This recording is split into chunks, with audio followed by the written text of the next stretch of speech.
The following program was produced in cooperation with the National Governors Association and made possible with the generous support of the Bill and Melinda Gates Foundation.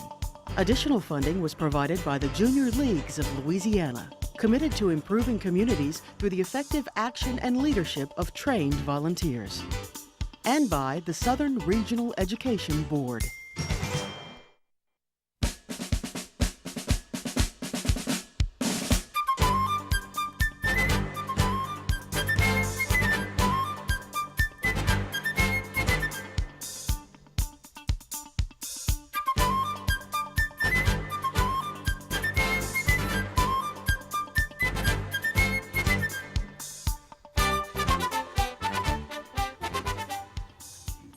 Hello and welcome to a special town hall edition of Louisiana Public Square. I'm Beth Courtney, and joining me this evening as co-hosts are Barry Erwin, the president of the Council for a Better Louisiana, and Karen Henderson, news director with WRKF Public Radio in Baton Rouge. Tonight on Public Square, we examine some of the problems plaguing Louisiana's high schools, and we'll do it with the help of those most affected, the students themselves.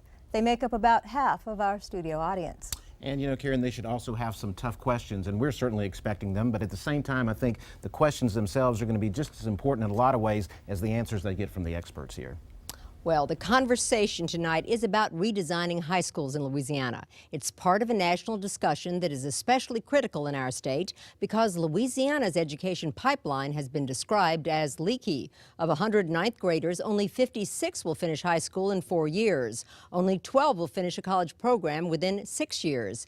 National surveys show that nearly half of full-time workers who do graduate have low literacy skills. Statistics like these have some wondering whether high school diplomas are certificates of achievement or merely certificates of attendance.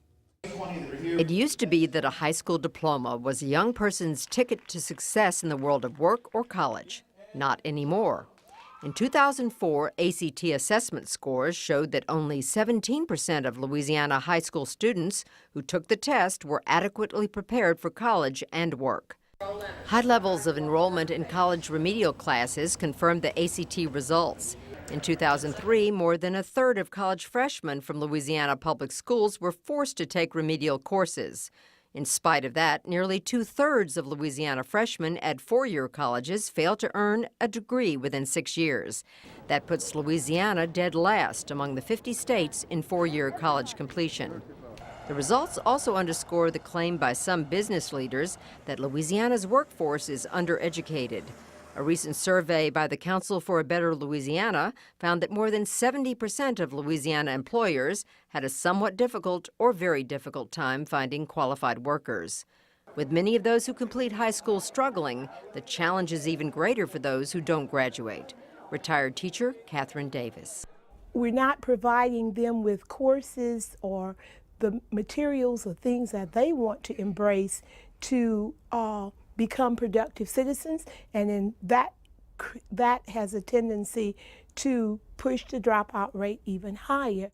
At the St. Paul Learning Center, John Nixon is giving education a second try after dropping out of a traditional high school. I didn't like school. I guess I wasn't learning nothing. I feel like it was a waste of time. Retired teacher and education consultant Pauline Fleming. I think that the number one problem that we have in high schools today is that our children are not connecting what they are doing in high school with what needs to occur for them to be successful in later life. Both Davis and Fleming are members of the Louisiana High School Redesign Commission, which was established to develop statewide policies and guiding principles, and to recommend actions that will affect all 192,000 public high school students in Louisiana. Creating a better alignment between the abilities of high school graduates and the needs of employers and colleges is one of the goals of the Redesign Commission. Another, according to State Education Superintendent Cecil Picard, is rigor. Statistics show that even the non-college bound student must take core curriculum subjects in order to be able to function in the 21st century. 65% of the jobs of the future are not going to need a college degree, but going to need some post-secondary training more than a high school degree. So rigor is as important to a non-college bound student as it is to a college bound student. Other ideas for redesign include a uniform application of high academic standards, rethinking day-to-day and yearly scheduling, requiring additional courses and dual enrollment in college and high school classes. The need to address these issues is not limited to Louisiana. According to Virginia Governor Mark Warner, chairman of the National Governors Association, the problem is nationwide. We in America actually fall 17th amongst all industrial nations in terms of high school graduation rates. Too often we find many of our students who are going on to college aren't prepared for college, and if you're going into the workplace, you're not prepared as well. So what we've tried to do from the national governor's standpoint is urge all the nation's governors to take on the issue of reforming the American high school. And so far we've had a great level of interest. 3 years ago, only 3 governors in the whole country were talking about high school reform. Now more than 30 are. And these town hall meetings where governors get a chance to sit down and talk with students, parents, teachers, and other concerned citizens about how can we make the American high school more relevant, more rigorous, and better prepared for the 21st century. Technological change has upped the ante for what high school grads need to know to be successful in work or college. Demographic change means that by the year 2010, just 5 years from now, about half of the people under age 18 in Louisiana will be African, Asian, or Hispanic American. Everyone needs to know that education is evolving. It's not what it was 50 years ago. It's not what it was 10 years ago. And it's going to involve some flexibility and some change, but it's going to have to be communicated to everyone because change is hard. The challenge for high school redesign is meeting the needs of both the student and the state in a world of constant change. Well, our audience this evening is nearly evenly balanced between high school students and adults. And most of the adults are members of the Louisiana High School Redesign Commission and are here in some cases in the dual roles of parents and/or educators. We anticipate that most of the questions, though, will be from our younger audience members. Karen? And they will have the opportunity to ask those questions of our distinguished panel. We are happy to have with us Governor Kathleen Blanco, Mr. Dan Juneau, President of the Louisiana Association of Business and Industry, Dr. Joseph Savoie, Commissioner of Higher Education, and Linda Johnson, Chair of the High School Redesign Commission. Also with us, our special guests, Dr. Carol Wallen, Deputy Superintendent of Education, and Mark Music, President of the Southern Regional Education Board. I'd like to ask the first question of Governor Blanco. Governor Blanco, why did you decide to take on the issue of high school redesign? I'm working very hard to build a stronger economy for Louisiana, and I speak to CEOs who lead companies all over this nation. One of the inevitable conversations that I have with them leads to a discussion about education. They want and need a trained workforce. We've done some research in this state that says that the owners of our businesses are having a harder and harder time finding properly educated and properly trained workers. And that leads us back to the high schools. We think that we could give our high school students better tools to be able to find good paying jobs if we redesign our high schools and make them work right. Thank you, Governor. Barry? Well, we have our first question from one of the students in our audience here. This is Adam, and tell us your full name and where you're from, Adam. My name is Adam Bushnell. I'm from Evangeline Parish. I go to school at Charles B. Creel campus, and I'd like to ask the governor a question. How come stronger actions haven't been taken against drugs and violence in our schools? And as governor, how do you plan to approach these issues? Well, we certainly think that the drug problem does create an important problem for us in our schools. At the local communities, we're working very hard. Many children's lives have been ruined. They find themselves arrested, and they find themselves, having a very complicated life ahead of them. Perhaps we could work harder with those students who are not on drugs, helping to use peer pressure to make it less fashionable. They do cause us a great deal of heartache, and we need to find ways. Maybe you as a member of a student body, can help us to design a program that more directly rings a bell with the kids, because we have many drug abatement programs, but are they working as well as they should? I wonder. I think you can tell me they're not. Just one follow-up to Dan Juneau. How much of a problem is that for employers who are finding kids coming out of high school, graduates, or maybe not even graduates from high school, that enter the workplace with a drug problem? How big of an issue is that for employers? It's a significant problem for employers. We hear that quite a bit, that when they have their universe of people that they're screening for jobs, you know, that even the ones who look like they can meet the basic trainable you know, network of skills, they often have a big problem with drug testing. Understand, almost all employers will drug test you for employment. You know, the day of just, you know, just bringing people into your workplace and hoping they're okay and not high is over with. The stakes are too tall for employers. The risk is too great to have people in their workplace who are on drugs or who are abusing alcohol or who are extremely violent towards other people. Employers do have screens for that. It's not something that's going to be tolerated in the workplace. Well, Adam, what about you? You mentioned things that the governor could do. Are there things that you would suggest that maybe would be helpful in a school like yours? Well, I think maybe, you know, random searches, police dogs, you know, drug dogs, K-9 units at schools, not maybe all the time, but every once in a while, just random searches and things like that, I think. Is it a big problem in your school? My old high school, yes, it was a big problem. Do we have random searches at the schools that you've attended? How many of you have? So you do have random searches. And how many schools do not? So we've got some that do and some that don't. Thank you for bringing that to our attention. All right, Karen. We have another audience question. Your name and where you go to school. My name is Thomas Stevens, and I go to McKinley High School. And your question? Actually, I know that a lot of people who go to high school probably don't necessarily want a diploma or don't think that they're ever going to go to college. And I know that in certain European countries like Germany, they have programs designed for people who are going straight into the workforce. And depending if they're going to be an engineer or even like a carpenter, they could go to a specific high school program for their field.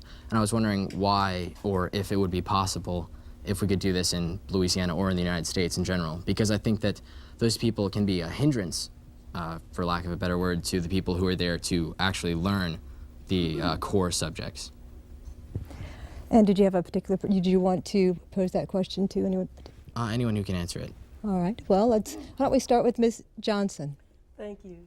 That's a very good question. I think that's one of the goals of the high school redesign. We realize too that every student who enters high school is not on a college track, and that it is our responsibility to make sure they leave our schools either to enter the workplace successfully or to enter post-secondary education successfully. So what we're trying to do right now and we're looking at, and that's a dual enrollment program. I think someone on our panel already mentioned that a Superintendent Picard actually mentioned in his remarks that it's going to take more than a high school education. We're all looking at some post-secondary. So if we can have some of you enrolled in dual enrollment programs where you could pick up a skill or a trade and a second degree along with your high school diploma, we think that would be very beneficial. But let me ask a question. Are any of the students in the room enrolled in dual enrollment programs or taking AP courses? Okay. Thank you. Okay. We're ready. Another question. This is Brandy Johnson. And where are you from, Brandy? I'm from White Castle. I live in Iberville Parish, and I attend White Castle High School. Okay. You have a question? Yes, my question is to Governor Blanco and Mr. Juneau. There's a no help harmful rule, or, well, in our parish. Held harmless, I think. Yeah, held harmless. Right.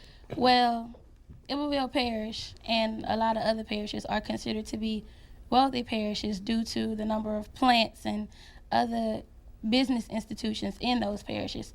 So the students and the schools don't receive as much money as a parish that's considered relatively poor.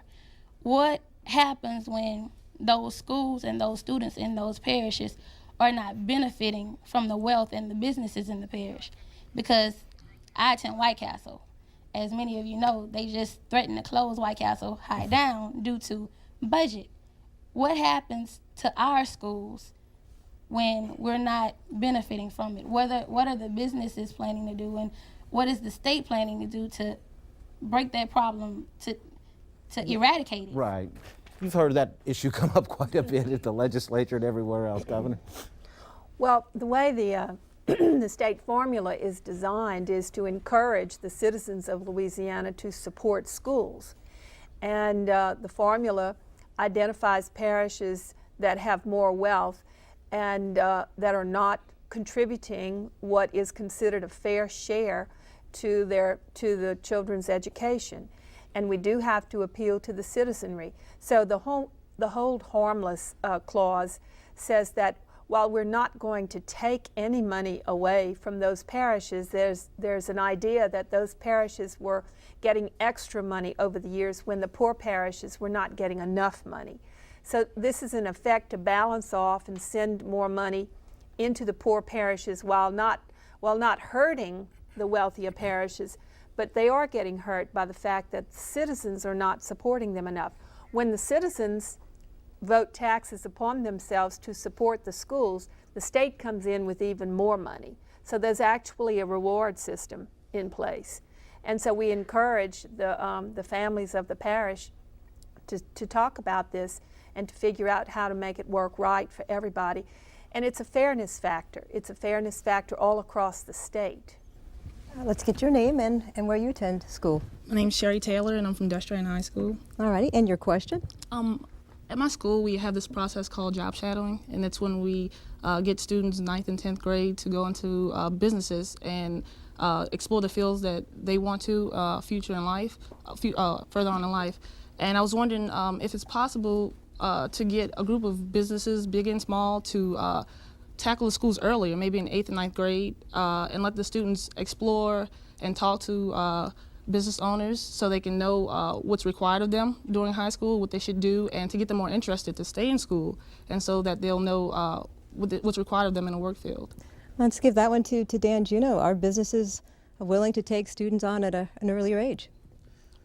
I think they would. I mean, there's some again, liability problems, and like plants and things like that that perhaps are somewhat dangerous areas to walk around in, that they have to kind of skirt around. But I think most businesses would be quite willing to participate in that exercise. I think they would like young people in 8th and 9th graders to understand. For example, to a business owner, a high school diploma really doesn't mean much. What does that mean? In school A, it might have one meaning, school B another. What they're looking for are people who've gotten good basic skills, people who are drug-free and don't abuse alcohol, or come to the workplace that way, people who are dependable. Now, one thing that report card will tell an employer, if they did take the time to look at it, is how often did you go to school? And I've encouraged employers to take a look at that sometimes. Take a high school student, ask them for that report card. I've done it in classes when I've gone and addressed students, because it tells a lot about you. If you're not going to class, you're probably not going to be a very dependable worker. But I think the job shadowing program is excellent. I know at LABI we are a partner with an small alternative public high school here in East Baton Rouge Parish called Northdale Magnet Academy. We have a student intern that works for us, but we invite everybody in that senior class to fill out an application for that job, to come in and interview, to make a resume, and our people take a look at the resume, they interview them, and even though they don't get the job, the experience itself teaches them a lot about what it's like to go out there in the world and try to get that first job. Thank you. Okay, this is Samantha. Where are you from, Samantha? Sulphur, and I go to Sulphur High. Okay, what's your question? By the year 2020, it has been projected that 65% of the United States workforce will only require a 2-year associate degree or special training. Being said, Louisiana has 40 technical university campuses and 2 two-year universities. How can we bring more technical and vocational classes into our high schools so that it can aid students who want to pursue those careers? Well, I know, Dr. Savoie, that's something you've been spending a lot of time on lately. You want to try to take a crack at that? And Samantha, I'm a graduate of Sulphur High School as well, so there you go. A good connection. As previously mentioned, we're looking at the development of a statewide dual enrollment policy now, where high school students can enroll in technical training programs, or they can enroll in college courses early while they're still in high school and get credit both for their high school coursework and their college coursework at the same time. Now, as we move into the workforce certification area of dual enrollment, students can enroll in programs with the technical colleges, which are in high demand areas which have industry-based certification.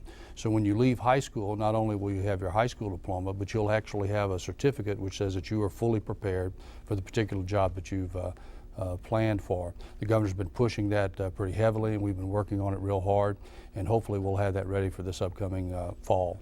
So Samantha, what are you interested in? Are you interested in some of the classes that might be available at one of the technical colleges? Well, I know at Sulphur High we have a pharmaceutical tech class that we can take, and I plan on taking that to prepare for pre-med. And I want to major in pre-med, but not really a technical. But we don't have a lot, and I know most students, since the schools that we have are mostly technical in Louisiana, that a lot of students pursue those careers. So I was wondering, why don't we have a lot in high schools? Okay, great. Karen? I'm standing here with David. David, where do you attend school? I attend school at Bethany Christian, and I was at a public school and I transferred to private, so I've seen a little bit of both. And I have a question for the governor. Governor Blanco, how much more new monies are being put forth to these so-called, say, institution or whatever, to help us learn how to do these job skills and follow out with them? Because I know you, as much as the governors before, have said that that's one of your main priorities and focuses, but over time it seems like there hasn't been that much progress toward the areas of that. So I just wanted to see what you would say about it. Well, we have a lot of financial challenges in Louisiana right now, but we are keeping our education dollars whole, and we're trying to find ways to link high school students more closely with the technical colleges, the community colleges, and the universities.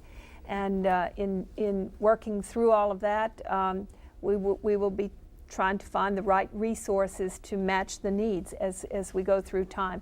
This is a process that we go through, and I depend on folks like the commissioner here, Commissioner Savoie, to tell me what the costs are and figure out how we can put that into our budget. Did that answer your question? Yes, ma'am. Thank you. Thank you, David. Okay, this is Terrell. And Terrell, tell us where you're from. I'm from Aurora, where I attend L.W. Higgins High School, and I'm enrolled in the JAG program, which stands for Jobs for America's Graduates. And in this program, we prepare for the workforce as well as college. But I was wondering, because many seniors come their senior year and realize they can't afford to go to college. And I was wondering if the job force in Louisiana would award scholarships to this program so that many seniors could attend college.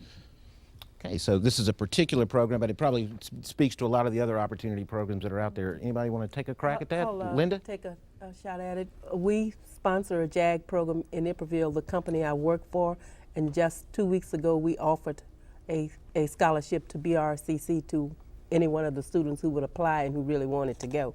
So I think in terms of business, what I see us having to do is to get the information out about the JAG program, because there are only so many of them in the state of Louisiana, and more people need to know what the program is, how the program operates, and the success that the program has had, and the success that some students, because I honestly believe the one young man is going to take us up on our scholarship and go to BRCC and major in our P-TECH program, and so we're kind of delighted about it. JAG is a wonderful opportunity for a lot of young people. What year are you in right now? This is my senior year. Senior year. So what's your plans from here? Well, I plan to attend either Jackson State or Louisiana Tech and major in engineering. Right now I'm waiting on a football scholarship or whatever comes through first. Well, yeah. Do you feel like you're prepared from the high school you've been at to actually go on to the four-year school? Those are could be some rigorous classes you're thinking about over there. Yes, I'm well prepared. My teachers, I have come across some good teachers in my schooling. My JAG teacher, Mr. Nelson, has helped me out very much, especially when my algebra teacher, Ms. Ruffin. So we'll get in all the right plugs. Yeah, you know, they really have helped me out. I'm coming across real well, so I'm really prepared for college. Just the money and financial troubles that I come across, I'll be prepared when I get there. So you thought about TOPS, or is that something that may not be an option? TOPS, yeah, it's an option because I have a 3.2 GPA. Just trying to wait on the ECT scores to come back. Oh, I know. Well, it's probably nervous around your household. Huh? Well, thanks a lot, Karen. All right, thanks, Barry. Ruben has a question. Ruben, you are a student at Southern University, correct? Yes, ma'am.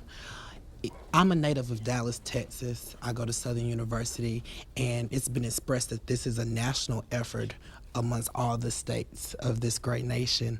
However, are there being provisions made to make sure a high school diploma that I receive in Texas or one that is received here in Louisiana will be enough to attend a university or an institution of higher learning, vocational skills across the state's lines? Mr. Savoie, you take a shot at that. Well, in Louisiana, beginning in the fall semester, our four-year institutions are going to be implementing fully admissions criteria. Some already have that. And there's an expected set of core courses that we ask you to take, along with a certain grade point average and that sort of thing. We do a cross-check for diplomas from out-of-state schools. And typically the high school curriculum, if you're in a college preparatory curriculum, regardless of state, you can have high similarities among those. So, but you do bring up a very good point, and let me say it this way as it relates to TOPS. The most important thing that a high school student can do is take a college preparatory curriculum, whether or not they're going to college or into the workforce. Technical jobs now require much broader technical understanding, mathematics and English and reading skills than they ever did before. In fact, some people with technical occupations have to have higher reading skills than people who are going into traditional college degrees. But it's even more important for this reason. If you take a recommended set of college core courses, preparatory core courses, look at the TOPS curriculum, for example, it doubles your chance of succeeding in college. 100% increase in the likelihood of you graduating from college because you took those core courses in high school. Now in Louisiana, and as well as around the country, it also significantly improves your ACT score. Louisiana students who take the recommended core curriculum score almost a 21 on the ACT. Now think about it, if you do those two things, you take the recommended college preparatory curriculum, you will have a better ACT score, and guess what? You'll also qualify for TOPS, and the state will pay your college tuition. So the number one recommendation to high school students is to stay in those college preparatory courses regardless of your post high school experience. The second thing as it relates to expenses, which Terrell mentioned earlier. One of the biggest mistakes that families and students make early on is when they estimate the cost of a college education. Almost invariably people will overestimate that cost. Louisiana is a rather generous state in its provision of financial aid for students, primarily through the TOPS program, but there are a variety of other programs through the federal government which make college affordable. So you shouldn't ever think that money will keep you from going to college. There are ways to pay for your college education. So take the right kind of courses, the finances will take care of themselves. All right, Barry. All right, I'm also here with Mr. Mark Music from the Southern Regional Education Board, and thanks, of course, for being with us, too. We've been talking a little bit about some of the statistics and maybe some of the trends and things that you see in Louisiana in terms of the data here and some of the statistics here. Do you want to talk a little bit about that? Some of the statistics we've heard today, they're distressing, they're depressing, but for these young people, these aren't just statistics, this is your life. And we haven't heard a number today that unfortunately trips up a lot of young people like you, and that number is $5.15. That's the minimum wage, and if you don't finish high school, that's going to be it, folks, pretty much it. And when you multiply that by 40 and by 50 weeks in a year, you don't have a living wage. So this is not about statistics, it's about your life. And what Commissioner Savoie just said, take those tough courses. They'll make you ready for engineering at Jackson State or Southern or wherever you're going. The most important thing you can do. And don't get tripped up by thinking that $5.15 is a number that you want to base your life on. That's the most distressing statistic facing you. And if you do the right thing, these statistics for Louisiana are going to look better. One last thing, what do you think about the questioning you've heard today or tonight? What do you think that these students have on their minds, and do you think it's kind of the right thing? Are you encouraged or discouraged, or what do you think about what you're hearing? Well, one of the things I'm hearing about Louisiana, you have potentially 3 great opportunities. You've heard about dual enrollment, getting these industrial-based certifications or an associate degree and get started while you're in high school. Advanced placement, I saw a lot of hands go up taking advanced placement courses. And you also have the opportunity, waiting for those ACT grades to come in. If you score high enough on the ACT, a number of your Louisiana colleges give you advanced standing. You get to skip a math course, skip an English course, and start in the second semester. That's money in your pocket and money in your parents' pocket. So I'm encouraged by those 3 opportunities that Louisiana students will have. Great. Well, thanks very much. Karen? Back to the audience, students actually, your name and where you go to school. I'm Joyoti Sarkar, and I attend Baton Rouge Magnet High School. I was wondering, especially with our school, in the higher level schools within Louisiana, the students who normally are doing better, they decide to leave the state and go to private colleges from out of state. What are some incentives that Louisiana Department of Education provides for us to stay within the state and help support Louisiana, besides TOPS, of course? Well, primarily the TOPS program, which is rather generous, which will cover the cost of tuition. There are also, if you are high achieving enough students, there are bonuses that are added to TOPS. There are also institutional funded scholarships. So Louisiana is comparatively a rather generous state in its provision of a student grant aid. Now let me say something about college attendance rates. The other thing about Louisiana, it's interesting, it might have something to do with our culture, and hopefully it has something to do with the attractiveness of our colleges and universities. We have a high percentage of our native students staying in Louisiana. I think it's about 94%, which is 6th highest in America as far as students staying in the state to attend a college or university. So we continue to work on improving that. We would like all of our students to stay here, or those who leave, we would like for them to come back. But if you keep doing the right kinds of things, there will be the right kind of financial incentive for you to stay here. Now, if you have an opportunity to go somewhere to a program that's of interest to you and that you think can help you advance your career in an environment that's desirable to you, then that's fine. Go do that as well. Experience those other sorts of environments. The governor often says this: if you leave, that's fine. Learn as much as you can and come back and bring it back home to Louisiana. Well, let me ask Joy. What year are you in high school? I'm a senior in high school, and actually, my options were LSU or MIT, and so this is of interest to me because I wanted to know what do I have to come back to Louisiana. Are you leaning one way or the other right now? Actually, MIT right now, but we'll see. Well, if you leave, maybe we can win you back. Barry. Hope so, actually. This is Eric from Marksville. You have a question? Yes, I'd like to know, how do y'all basically intend to lower the dropout rate for high schools? That's something on everybody's mind right now. How do we go about doing that, Governor? That is a huge problem. According to the Department of Education, in the school year 2001-2002, a total of 14,614 Louisiana students in grades 7 through 12 dropped out of high school.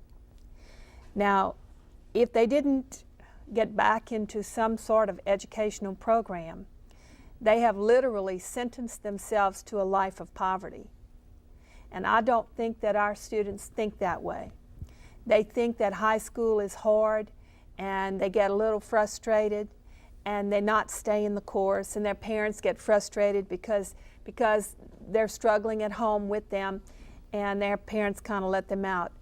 I would like to stop this whole phenomena of the drop out and have all students drop into a program that gives you life's tools to make a living. As Mr. Music said, $5.15 an hour is not the kind of living that not any one of you here in this audience or anyone watching at home wants to have to survive on. It is bare survival, if you can even call it survival. That is a sentence to poverty. And we have too much poverty in this state. And so we are working through this high school design process to try to find ways to move these kids who are frustrated, who are underperforming, and give them the right kind of tools to be able to get the right kind of job to support themselves for their lifetimes. Of course, that's what high school redesign is all about and everything we're talking about. Dan, you had some comments? Yeah, you know, 30 or so years ago, if a kid didn't like it in high school in Louisiana, they could drop out and they could go to South Louisiana in the oil patch, you know, get a job there making the equivalent of probably today's wages of, you know, $40,000 or something like that. Wasn't those wages in? Those days are over. You know, if you don't get some sort of diploma, post-secondary education, technical training, certification, you're going to be squeezed. There are low-wage workers pouring into this country. They start doing very menial things, and guess what? They work their way up in jobs, and they're taking a lot of the jobs in this country. So if you don't prepare yourselves, stay in high school, not just get a high school diploma, but some certification or something that shows to employers this person can do this type of work, you know, you're going to get lost in that flood. Also, Barry, we're trying a lot of options in the Department of Education through Bessie. We are going to relook at our career options program to see if we can strengthen it. We're also trying to figure out what to do with young people who get to the 8th grade and for some reason they cannot do 8th grade LEAP, how to keep them in school longer and how to provide them with an opportunity to get skills and to get training that will allow them to make a living. Because it's just immoral to have a whole bunch, 14,000 kids dropping out of high school. It is our obligation to make sure that we keep them in as long as possible. The JAG program the young man talked about has a dropout component to it. So we are trying everything we can to keep students in as long as we can because we know that gives them more opportunities. And Dr. Savoie, you had Let me something. kind of join the choir. Yeah.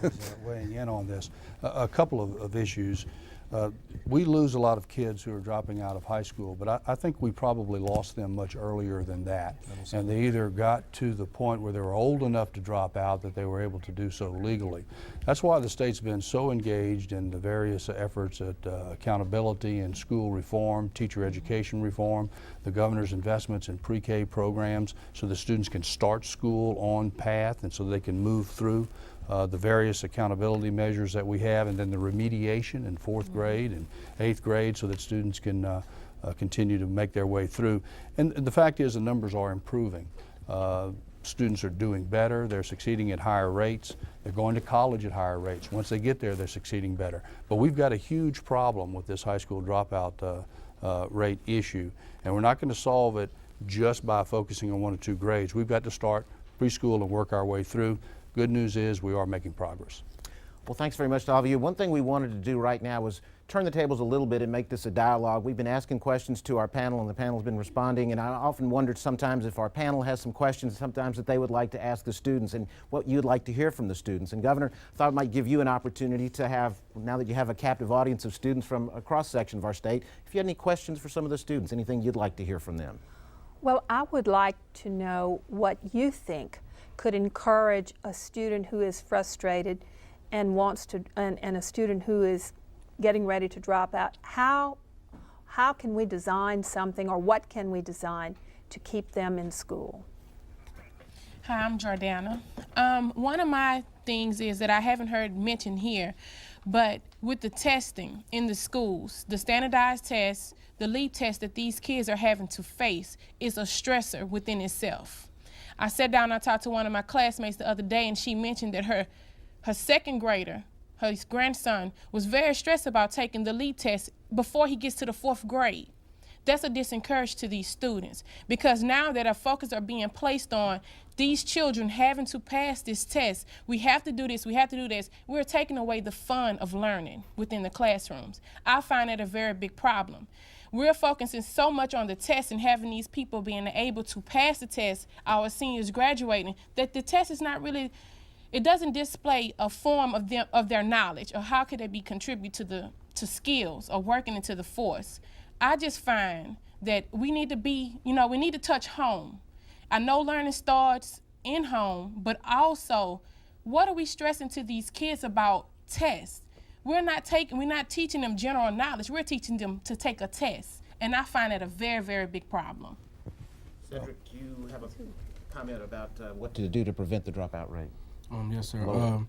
I think it also goes back to the parents. We might need some kind of program to kind of educate the parents on the importance of the schools and what's going on, because if your parents not making you go to school, you're not going to go. Because some of them may be dropouts, and if they don't think school is important, they're not going to stress it to their student that they need to go to school. You know, and if you wake up in the morning and your mama not telling you need to go to school, you know, you're not going to go. Great. Anybody else? Let's see.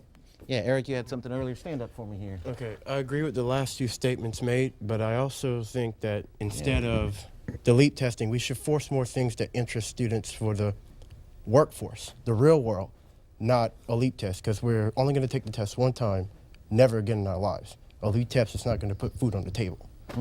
Well, look, we got a lot of comments here. I suppose that was a little bit of food for thought for all of y'all. Would anybody like to respond to just some of the things you heard on the dropout rate? I'd like to ask the audience a question, though. Sure. We are redesigning our high schools.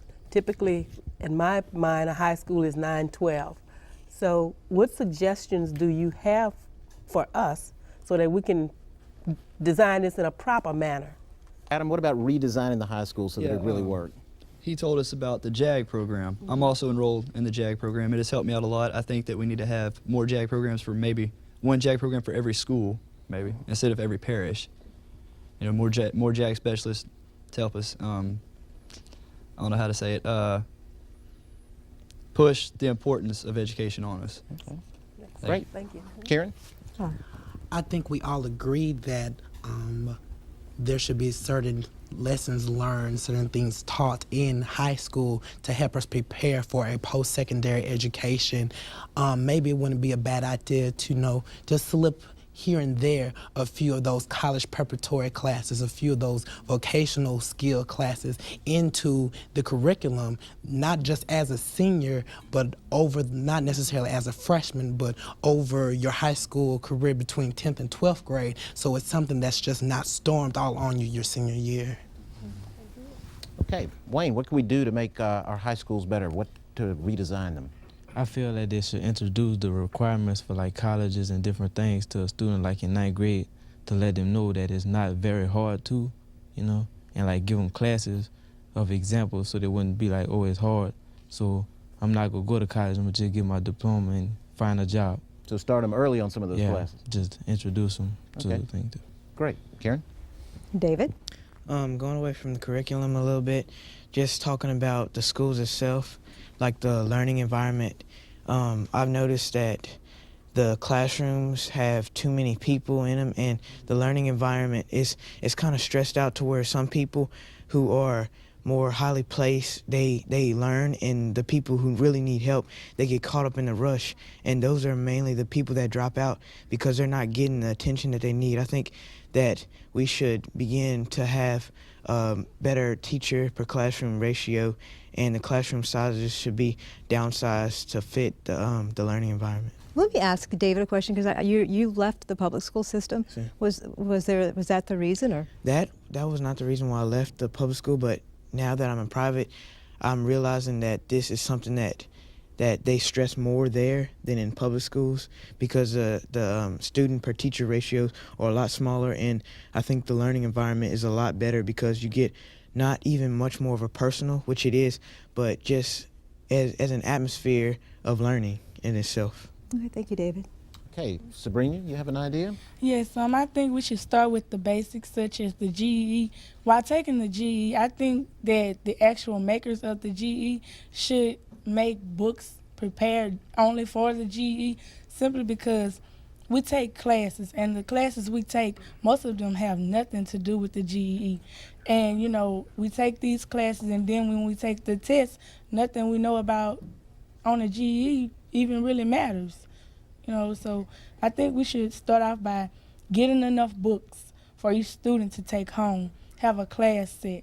And once we do that, then we get the students that really want to learn, and the ones that don't, you know, put them in a class where they can learn on their own pace, because people that don't want to learn, they're just holding up the people that really do want to do something with themselves. Okay, well, thanks a lot. Karen?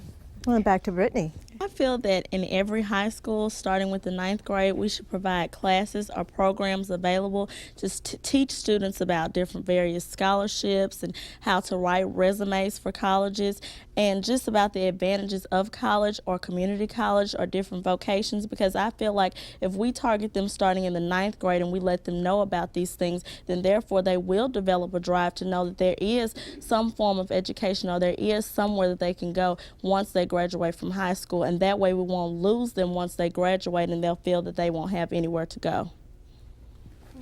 Hey, Randall, another question. Y'all are getting a lot of information here off of this. What do you think would help redesign the classrooms, high schools, from your point of view? What advice would you give to these folks who want to hear your opinion?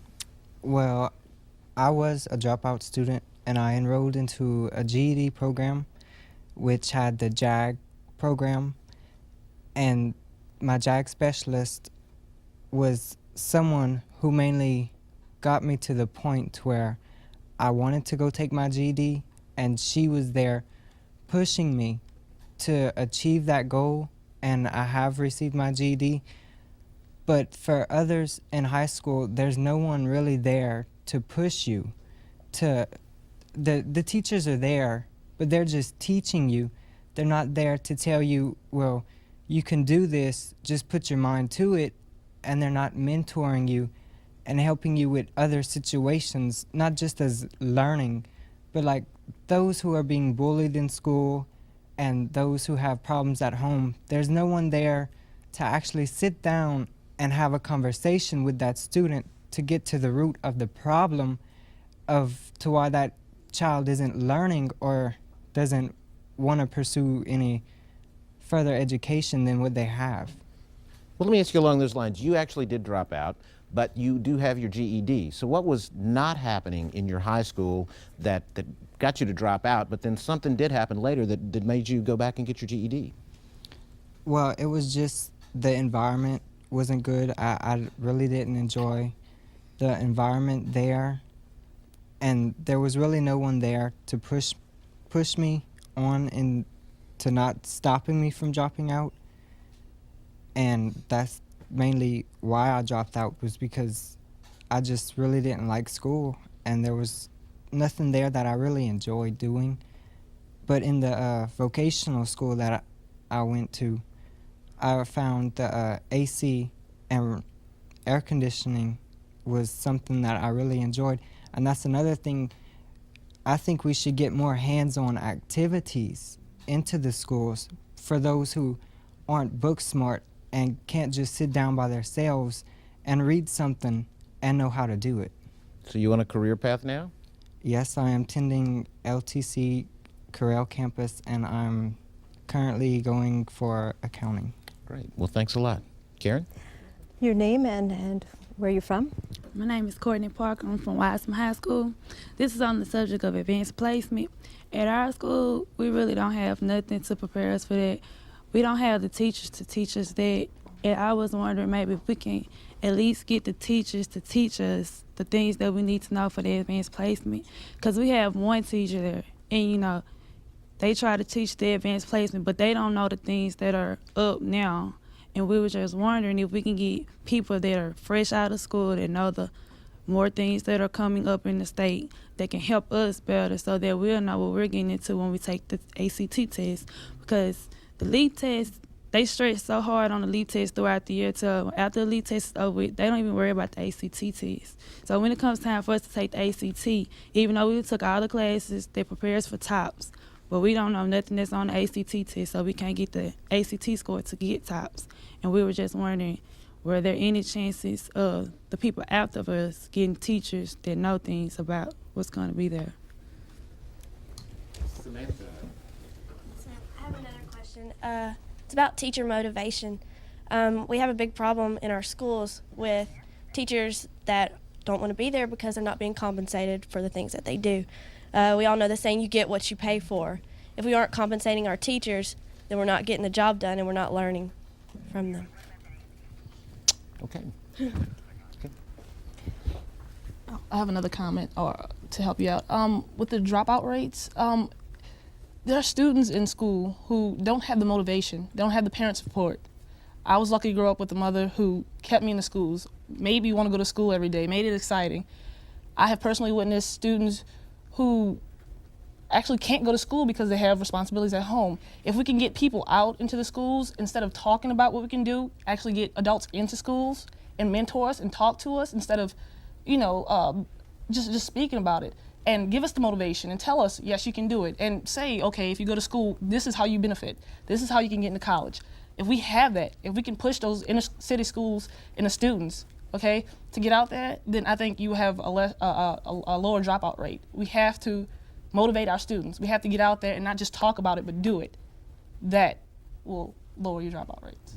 All right, Barry. Well, y'all have had a chance to listen to a lot of comments. I don't know how often you get that opportunity. A lot of comments, a lot about things about in the classroom now, things that can be happening with teachers, things about testing, also about technical college, technical education, and moving to that next step. Governor, if you want to just kind of walk through here, any comments y'all have or any reactions to what you've been hearing? Well, I think we've heard tremendous ideas coming from this group. Covered the waterfront, so many things that, we can't begin to answer in this short a period of time. But I think that with some of the ideas that came forward, I believe that makes us feel like we're on the right track with our high school redesign. And I think maybe it will also give us new ideas to talk about, to try to figure out how to get maybe ACT prep classes in high schools, how to get kids who are having family problems more connected, maybe get their families more connected, talk to our teachers. We are trying to increase teacher pay to keep these good teachers in. And our students, by the way, in Louisiana are performing better than ever before. We're not right where we need to be. We're worried about those that are not staying in school. And I think that's one of the primary reasons that we have you here tonight to talk to us about this. The challenges are great, but we're not giving up on any students in Louisiana. We want all of you to be successful in life, and that's why we think this discussion is important tonight. And I thank you for being here. Dan, in a lot of ways, this was an interesting focus group, I guess, from the employer standpoint of hearing some of the issues that some of the students face, particularly the fact that they're on career thinking. A lot of these questions are career looking. Any reactions to what you heard? There was a lot of emphasis on technical training here. I think the young people are understanding that, we heard the statistic earlier. It looks like where employment is going in this country is geared towards definitely post-secondary, and a lot of it is going to be technical degrees. People who get that certification that says, I can do this kind of work, which is what employers are really looking for. And I think what the students here are saying is, give us more of those opportunities when we're in high school so we can achieve that. I would like to just make one little reference about and I certainly understand the comments that were made, the frustration, the concerns about the stress that comes from the high stakes testing. And I know that's very real. But I also have to say that for decades and decades, we didn't have that in Louisiana. And for decades and decades, people got a piece of paper that said they graduated from high school and they couldn't read. And that was a fraud perpetrated upon those young people. And I think what's being attempted with the accountability program is to be sure that doesn't happen in the future. Dr. Savoie? You want to go? Well, let me just your reactions to what you heard from the students. A lot of things, and the governor touched on it. By the way, at the beginning of the show, we talked about the National Governors Association and their recommendations. They had 10 recommendations. Well, Louisiana is currently fully active in about 8.5 or 9 of those, and the governor's directed us to meet the last one. And it's resulting in some good things for our students. We received a report just earlier this week, and actually we're going to release it next week, where we do college preparatory assessment in the 8th grade and the 10th grade. This gets to the ACT preparation issue. There's a program that we have in partnership with the elementary and secondary schools in the 10th grade. It's an assessment. It's a pre-ACT is what the instrument is. And for the first time in the history of our state, our students have equaled the national average on that test.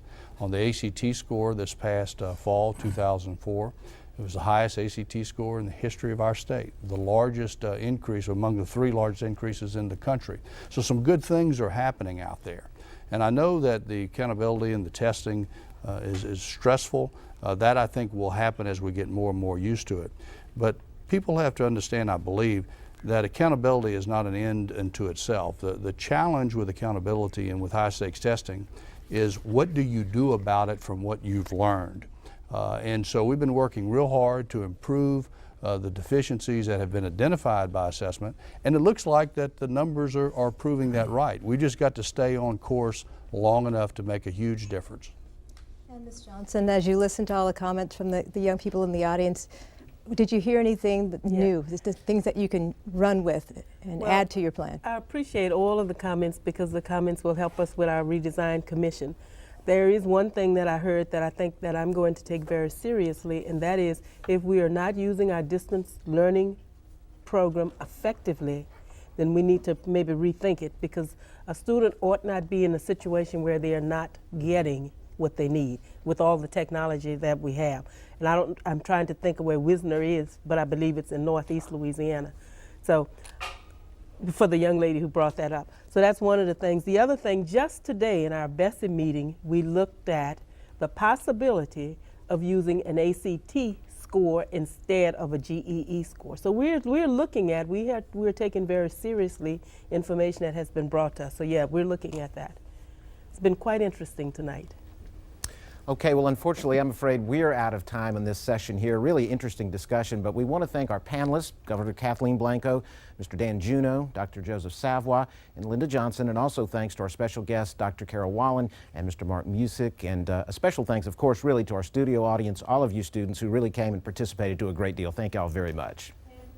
And if you're a high school student, the conversation can continue. We encourage you to go to the website rateyourfuture.org, created by the National Governors Association. And we'll be back in just a moment with a few closing comments from Beth Courtney.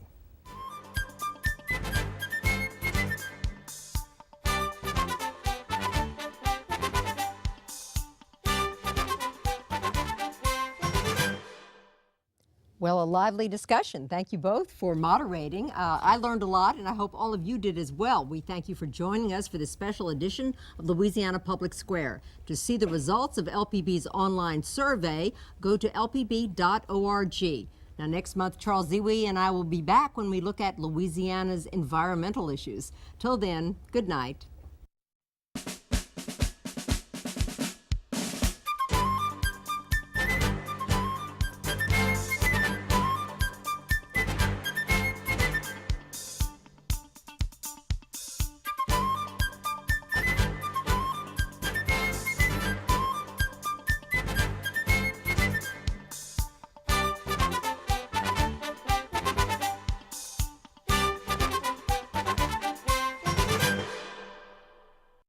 A home video of this program is available.